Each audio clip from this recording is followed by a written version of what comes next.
Olá, sejam bem-vindos ao canal Super Química. Eu sou o Caio e hoje nós vamos resolver a questão de número 58 da prova de Química da primeira fase do ITA, o concurso 2021-2022. É uma questão de radioatividade e vamos ver o que o enunciado diz. O enunciado afirma que o tempo de meia-vida do PA231 é de 3,25 vezes 10 a 4 anos e pede para assinalar a alternativa que apresenta a massa restante em decigramas de uma amostra inicial de 376,15 decigramas depois de 3,25 vezes 10 a quinta anos. Bem, para resolver essa questão, a primeira coisa que você tem que lembrar é que as reações de desintegração radioativa, elas são reações de primeira ordem. Em outras palavras, o tempo de meia-vida delas é constante. E como consequência disso, nós temos uma relação muito conhecida, que seria muito interessante você saber ela decorada já, porque você resolve a questão de um modo muito rápido, que é essa relação aqui entre as massas, que também pode ser a mesma relação com o número de mols, né, se a gente estiver trabalhando com a mesma substância.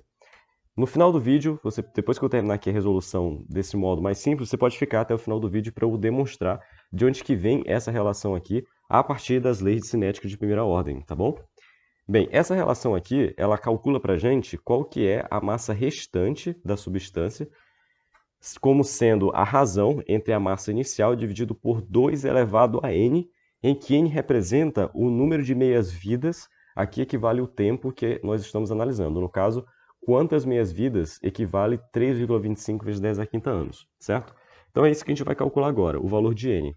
É só a gente pegar e fazer a razão entre o tempo que a gente está analisando, no caso é esse o valor que ele deu, e dividir pelo tempo de meia-vida do PA231, que a gente encontra quanto que vale, quantas meias-vidas se passaram, tá certo? Veja que aqui a questão foi muito generosa, colocou valores aqui que você só precisaria trabalhar com as potências de 10, ficou bem tranquilo. Agora, só basta substituir esse valor de 10 aqui na relação que a gente começou. Então, a gente sabe que a massa inicial é 376,15 decigramas e o N vale 10. 2 elevado a 10 no meio 24.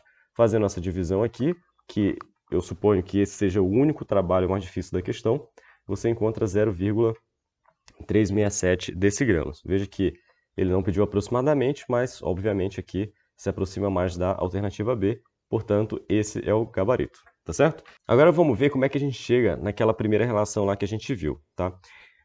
Para isso, a gente vai precisar recorrer às equações das reações de cinética de primeira ordem, tá certo? Eu vou usar essa daqui, que é a relação entre o número de mols, que também pode ser a relação entre o número de partículas. Eu acho bem mais interessante trabalhar com essas grandezas do que trabalhar propriamente com a massa, tá certo? Eu vou trabalhar aqui especificamente com o número de mols, tá bom? Eu posso trocar esse número de mols aqui por essa razão aqui, já que a gente conhece da estequiometria, que o número de mols é a razão entre a massa substância e a sua massa molar, tá bom? Então, eu posso escrever isso tanto para o M quanto, quer dizer, posso escrever isso tanto para o N quanto para o N0. E veja que a gente vai ter dois fatores aqui iguais, né, que é a massa molar. Então, a gente pode simplificar eles e obter aqui a relação com a massa da substância, tá bom? M0 vezes E elevado a menos kT. A gente sabe também das reações de primeira ordem, que o tempo de meia-vida delas é constante e, além disso, o produto da constante da reação, pelo tempo de meia-vida, é uma constante também. No caso, ln de 2. Essa também já é uma relação conhecida, inclusive, eu acredito que seja muito bom você já ter essa relação decorada, que ajuda a resolver muitas questões de cinética de primeira ordem, tá? E sabendo, escrevendo o K dessa maneira aqui, em função de ln de 2 e t meio, a gente pode substituir nessa primeira relação aqui, tá bom? É isso que a gente vai fazer. No lugar do K, a gente vai colocar menos ln de 2 sobre t meio, que multiplica o tempo, né? Veja que eu só troquei aqui o K, mantive o sinal negativo, né? E só troquei aqui, né? Continuo multiplicando o t. Agora, você precisa tomar um pouco de cuidado, que a gente vai fazer aqui um malabarismo com o logaritmo, tá bom? Então, vamos lá. Primeiro eu vou pegar esse t e vou passar para cá, formando essa razão aqui, menos t sobre t meio, e multiplicando ln de 2. Perceba que quando eu tenho aqui um fator multiplicando o logaritmo, a gente sabe das propriedades que a gente pode usar esse fator como expoente do logaritmando. Então, eu passei ele aqui para dentro como expoente do 2. Então, fica 2 elevado a menos t sobre t meio, tá bom? Esse 2 elevado a menos aqui, a menos 1 no caso, eu posso escrever como sendo 1 sobre 2, né? Você lembra que 2 elevado a menos 1 é igual a 1 sobre 2.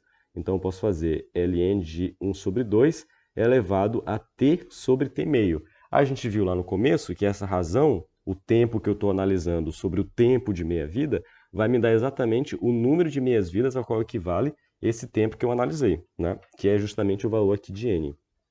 Então, eu posso escrever meio elevado a n. E aí a gente também sabe das propriedades dos logaritmos que quando o logaritmo, a base do logaritmo tem a mesma base que a qual esse expoente eleva essa base, eu posso cortar aqui as bases, né? Porque você lembra que o logaritmo natural é o logaritmo decimal, no caso, o log, né, na base e. Então eu posso simplificar e ficar apenas com o logaritmando, tá? Essa é uma propriedade bem conhecida.